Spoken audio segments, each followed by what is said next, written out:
This podcast was produced by Mark Peace of Manchester Metropolitan University. Please feel free to use it for non-commercial purposes without seeking further permissions, under the share-alike clause of the Creative Commons licence.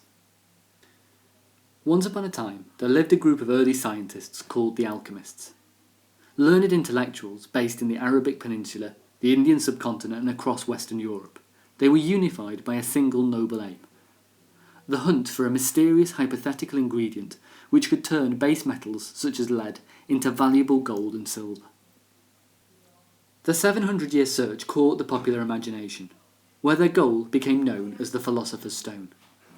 Beyond legends of discoveries obscured or suppressed by secret societies, no such artifact was ever produced. But beyond the legends, something very real was achieved, in the establishment of the principles and working practices of modern chemistry, and all of the contributions it was eventually to produce. We in education have our own Philosopher's Stone, our own single unifying quest. We too seek that magical transformative ingredient. Though our substance isn't metal or alloys, but minds. And the transformation that we seek is not a material one, but conceptual. It's that thing that we call learning. The various theories of learning exist as artifacts of this search. They each provide a set of ideas and propositions about the key ingredients and combinations which transform learning. In this podcast, I set out to introduce you to a sample of these theories, and provide a rudimentary grounding in some key perspectives on learning. In exploring them, though, we should remember that they, like the alchemists, seek something vaguely mythical. That single idea which describes and unlocks learning in reality probably doesn't exist.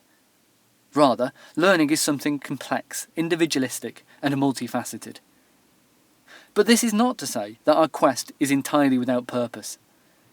Each perspective has, in its own way, exposed some reality around the processes by which learning sometimes occurs, and thus brings with it useful implications for the educator.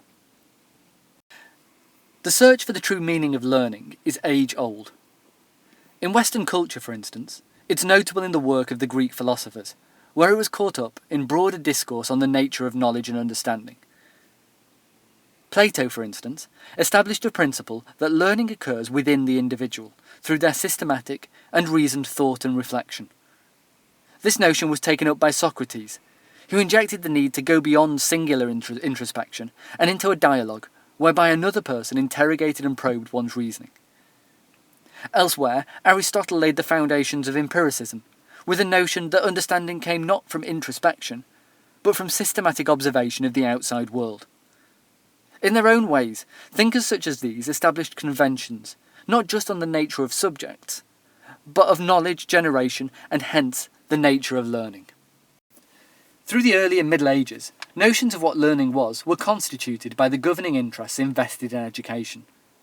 In their intent to build the infrastructure of empire, for instance, the Romans established most strongly the tradition of apprenticeship, of learning that was constituted through the close observation of activity by a more masterly other. As the Church gained dominance through the Middle Ages, education became about the dissemination and maintenance of key dogmas, and this shaped constructs of learning towards a sense of rote recall and repetition of core texts. This was challenged through the Renaissance and Enlightenment, where, inspired by a new spirit of scientific inquiry, learning received a new emphasis on discovery and an active process of generating understanding rather than just receiving it. In turn, this open-endedness was curtailed through the technical demands of the Industrial Revolution, which brought with it a renewed interest in learning governed by functional outcomes and capacities. There is then an age-old debate over the nature of learning, much of which predates the modern era of universal schooling. The treatment offered so far offers two key triggers for thought. Firstly, it demonstrates that learning is often a contested process, with perceptions of its very nature shaped by outside demands and expectations. Secondly, it suggests that learning is historically specific. What counts as appropriate is shaped by broader social and economic conditions. A mindfulness of these two facets is perhaps sensible in our continued exploration of learning theory here. It reminds us that our particular philosopher's stone is not one thing. Rather, it means different things to different people, in different times and contexts. The time and context we occupy now is one dominated by psychology. and in the remainder of this podcast, we will focus specifically on its contribution. We should, though, be mindful that there are other aspects of our current context which shape what we see as learning. We live amongst an era of rapid globalisation, amongst a particular economic climate, and against a neoliberal, market-driven political climate. These, as much as any so-called pure theory of learning, might shape what is seen as legitimate and beneficial activity in education. Though here, we will allow these processes to take a background to the more direct theoretical expressions. The earliest attempts by psychologists to explain learning did so by applying very strict scientific principles. As such, they set out to establish controlled experiments, often involving animals placed in mazes and other apparatus to measure the extent and effects of experience. In applying this scientific method, these theories focused only on observable evidence, and thus rejected any form of attempt to speculate about the inner workings of the mind. Their understanding of learning therefore focused on the behaviours which their subjects exhibited as evidence of learning, and the conditions and responses which made these behaviours more likely to reoccur. As such, they became known as the behaviourists. The work of the behaviourists, of whom Ivan Pavlov and B.F. Skinner are perhaps most well known, is unified by a single principle: that all learning is a process of repeated association between stimuli, behaviours and outcomes, a process called conditioning. The approach suggests that by carefully and scientifically manipulating these three components, we are effectively able to program individuals into particular patterns of behaviour with increasing predictability. It is this process which they argue we know as learning, whether this is a dog learning a new trick through the careful application of rewards, or a class learning a new French verb through chanting and feedback. The principles established by behaviourists suggest that repetition is crucial to learning, as is the careful application of positive reinforcement and, to a lesser extent, punishment. Early versions of the approach dealt with the individual in isolation, though Albert Bandura injected a social context to the approach. He suggests that learning occurs not just through direct experience, but also through the observation of others, through the imitation of behavioural models, and by seeing others rewarded and punished. The behavioural perspective offered perhaps the first coherent model of learning, and its influence remains in educational practice. But the 1960s saw a growing discontent with its principles. In part, these objections were political, and stemmed from the socially liberal trends of the time. Conditioning and shaping behaviour jarred as an oppressive mechanism of social control. Equally, objections were theoretical.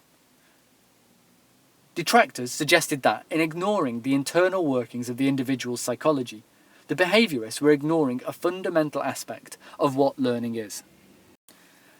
A group of alternative theorists therefore set out to develop an approach which attended to these aspects. It was based on the principle that learning was a fundamentally internal process, governed by an active individual making sense of their environment and experience.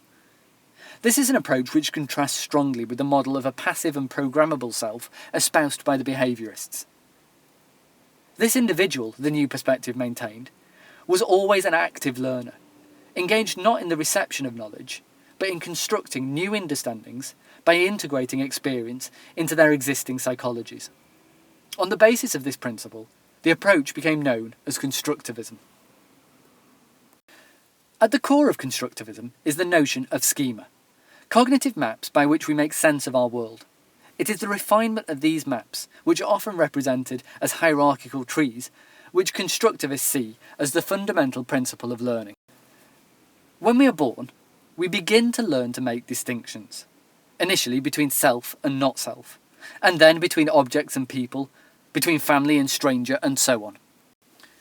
These divisions become increasingly complex as our existing schemas take us further and allow us to receive experience in more sophisticated ways. A numerical schema, for instance, allows us to distinguish notions of order, of odd and even, primes and non-primes, and onwards. The exact mechanisms by which schema are refined has become the business of the constructivist school, at the centre of which is Jean Piaget. Piaget's work is dealt with in depth elsewhere, but for now, it's worth paraphrasing two of his key ideas. The first aspect of Piaget's work focuses on the preconditions for learning. He argues that no refinement of schema will ever happen unless the learner finds themselves in a state of disequilibrium. By this, he means a state by which they cannot fully understand the outside world using their existing mental maps. Once in this context, they are primed to revise and restructure their schema in order to incorporate new information and experiences and bring about equilibrium, and hence to learn something.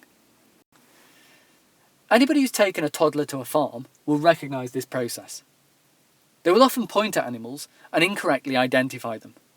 "Look, a doggy," they yell, pointing at a cow. By pointing out the error of their identification and offering information on how to make the distinction, the adult is able to both bring about disequilibrium and allow the learner to accommodate new information to address this. The second aspect of Piaget's work holds that learning is governed by biologically determined stages of development. Thus, the reason why 6-year-old rocket scientists are thin on the ground is not just because of the quantity of their knowledge, but also the quality of their thinking, their cognitive capacity to receive and transform information. Much of Piaget's work is an attempt to document these mental stages and the capacities that they bring. Again, these are detailed more extensively elsewhere. Piaget and the other constructivists have been significantly influential in priming educators to think of their learners as active and engaged, and not just as passive vessels for the reception of content. They have inspired others to produce pedagogies which draw on these principles in order to promote learning. David Ausubel is one such thinker. His model begins with an assertion that we should start not with what we want to teach children, but with what they already know. This emphasis is a radical challenge to teachers who feel particularly that they are subject experts. But it rests fundamentally on schema theory. Unless we start at this point, the learner will have no sense of connection between new understandings and old, and they will simply forget, misunderstand, or not understand at all. In practice, Ausubel suggests that we can manage this process in a number of ways. The most important is baseline assessment, and simply getting to know classes. Beyond this, we need to manage the integration of new content in very carefully organised ways, so that we fully emphasise the similarity and difference between ideas. One way of doing this is by signalling these connections formally at the onset of teaching, using what Ausubel calls an advanced organiser, or, in prevalent popular language, the shared learning objective. Jerome Bruner is another constructivist whose contribution to pedagogy has been significant. Like Ausubel, Bruner suggests that the learner needs to be actively engaged with the process if it's to be successful. Where Ausubel places emphasis on the teacher in managing this, however, Bruner implicates the learner themselves. In his model of discovery learning, Bruner suggests that we should present students not with organised content, but with the raw stimuli by which they can discover the connection between ideas themselves. In this model, the teacher becomes a facilitator, carefully designing learning experiences which challenge the learner to solve problems, generate order, and in doing so, produce understanding for themselves. For much of its history, Constructivism has been dominated by a focus on the atomised individual as a unit of analysis. This is perhaps a cultural bias, stemming from its origins in Western capitalist and individualistic societies. In this context, it's interesting that an alternative, more socially sensitive version of the approach arose independently in the communist East. Lev Vygotsky worked at the same time as Piaget. Though his influence in the West was impeded by the Iron Curtain, he has risen to occupy a similar status of dominance. In many ways, Vygotsky offers a similar perspective to the Western constructivists, with an active learner at the centre of the model. However, where Piaget sees a biological basis to progression, Vygotsky focuses instead on culture and social experience. Vygotsky's theory suggests that an individual is capable of learning to a certain extent in isolation, but through collaboration with others, they can achieve much more. Vygotsky calls the difference between individual and potential learning the zone of proximal development. Vygotsky proceeds to suggest that two key qualities are necessary features of any interaction to promote learning. The first is scaffolding, by which one individual offers cognitive support to another in reaching a particular objective, through, for instance, careful questioning. The second is subjectivity, or a difference in existing schema. Most commonly, this is interpreted as differences in ability, and as a justification for mixed ability teaching. In reality, Vygotsky's intended meaning was broader, referring to any difference in perspective. In combining different views of the world, Vygotsky suggests that both parties are able to generate new understandings, to which they would otherwise not have access. Central to Vygotsky's perspective is an emphasis on language as a mechanism in learning. On the surface, this is perhaps obvious, for talk is the medium through which interaction often occurs. However, Vygotsky sees language as something more sophisticated than a technical tool, more than just a way of conveying content. Rather, he suggests that language also brings with it the tools by which our cultures think about the world. Semiotic sets of classifications, divisions and categories, around which schema are organised. The internalisation of language, then, and growing mastery over it, is more than just a technical exercise. It is also a process of internalising culturally specific ways of thinking. The influence of Vygotsky on pedagogy has been significant, heralding a focus on communal activity in the classroom, on mixed ability work and increasing interaction. The later emphasis on language has, in recent years, seen something of an upsurge in interest, in perhaps one of the most important turns in contemporary learning theory. These theorists, of whom Robin Alexander and Neil Mercer are particularly well known, have taken up Vygotsky's emphasis on mastery of language as a facet of learning, in a dialogic turn in education. Central to this turn is an assertion that to properly understand learning, we need to pay attention to the qualities and nature of talk in classrooms. In this mode, Robin Alexander has undertaken a cross-cultural study of classroom discourse, identifying a set of common forms. These range from rote recitation through to the giving of instruction and explanation and into discussion. Alexander suggests, though, that the most powerful form of talk is what he calls dialogic talk. Here, the teacher abandons a sense of a preferred right answer, and instead encourages an open-ended conversation in which the process of argumentation is more important than the product of an argument. Dialogic teaching is marked by an attempt to probe and extend thinking in a collaborative discussion, with a focus on those themes and ideas which are initiated by the learner. In Britain, however, Alexander notes that such an approach is rare. This is not necessarily because of bad practice, but rather the constraints of context. We occupy an education system which emphasises answers, and this runs contrary to the aims of dialogic teaching. The result, according to Alexander, is a game of hunt the answer, a pattern of initiation, response and feedback, as the teacher attempts to produce the single correct idea they have in their heads amongst classes through questioning. For Alexander, such an approach pushes out the opportunity for a more productive and interrogative open dialogue. Alexander's work on teacher talk has been replicated elsewhere by Mercer, focusing on the qualities of talk amongst learners. Here, Mercer finds a tendency towards disputational and cumulative forms of interaction. The first is based on disagreement and argument, and the latter a gradual build-up of a single idea. Both, he suggests, are counterproductive, because they fail to interrogate and unpick meanings and ideas, or attend to the process of argumentation. Exploratory talk, by contrast, has the same open and interrogative qualities of dialogic teaching, and thus tends towards a deeper and more genuine form of understanding. And this brings us to the end of our cursory exploration of the nature of learning theory, a journey which began with ancient history, proceeded through each of the key eras of human society, and into the modern psycho-dominant era. Here, we have explored the principles of three key perspectives: the behaviourists, the constructivists, and the more recent dialogic turn.